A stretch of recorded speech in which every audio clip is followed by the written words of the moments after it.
Bring out Steve. He is the award-winning writer, director, and star of such TV shows as Extras, the British version of The Office, and Hello, Ladies. Stephen Merchant is over here. There he is. How are you, Steve? I'm good.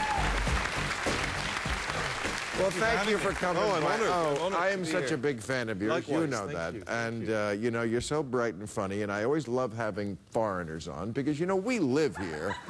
So we kind of are too close to it. Yeah. And I feel like it's so good to have somebody who lives overseas, as mostly you do, to come here and tell us, like, what about what we're doing in our politics Thanks for asking. strikes Finally. you as nutty? No, I knew eventually you'd turn back to the English for guidance.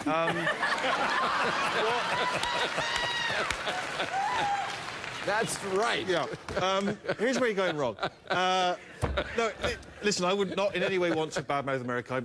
I'm here, for goodness sake, working, you know, so it's not like England... And we will waterboard you. Yeah, that's right. But the thing that I find bizarre, and I look at the two political parties kind of arguing, which I was here during election time, and in England it seems like we're just fiddling with small print now. We've figured out the big issues. Both parties seem to be in general agreement. Here, you still seem to be arguing about the big ideas that we seem to figure out. It's like, why are you still arguing about abortion? It was dealt with in the 60s. It's something...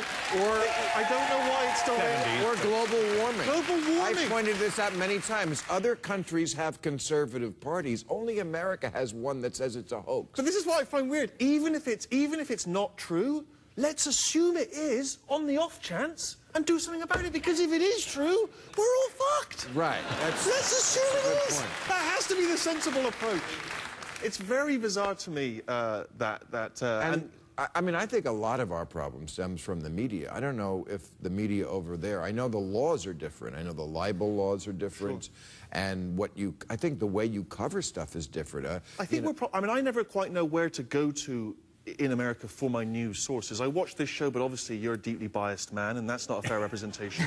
I'll be watching Ronan Show. I assume that's going to be biased. I don't. Fox News is obviously. I think centrist. Come on, please. I think Fox News is presumably a spoof, like that. At some point, but at some point.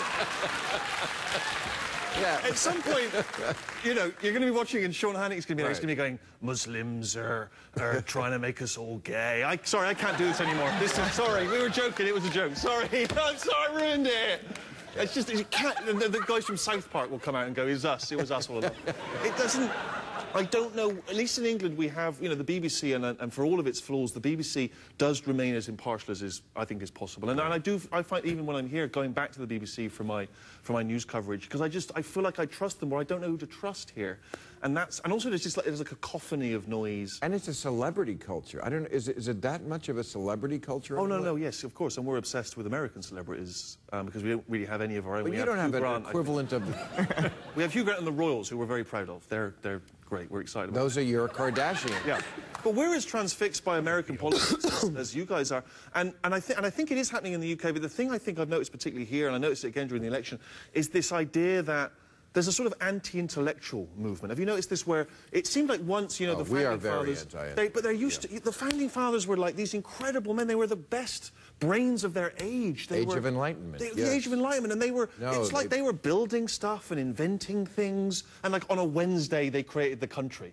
You know what I mean? But on, like, the rest of the week, they were, like, creating lightning rods and bifocal glasses and things, you know. But now it's like, if you want to get into... No, they believed in science. They read Plato. You know, they thought the Bible was bullshit. The Tea Party thinks that they are going back to the founding. Founding fathers would not have had lunch with Sarah Palin. Thomas Jefferson spoke six languages. Right. I don't think Sarah Palin's even seen a subtitled film. No. They were elitists in the best sense of the word. They were, because and there's nothing wrong with elitists. But you have the best people in charge. You don't have a soccer mom, with all due respect. My mother was a soccer mom. She's a fucking idiot. And I love her. I love the woman. I love the woman, but she doesn't know how to work the DVD player. You know. And listen, I'm smarter than my mother, and I'm an idiot. Right. No. I shouldn't be in charge. You should be in charge. We're not idiots. You're just a godless pothead. No, none of these people... No, that's exactly right. We are not...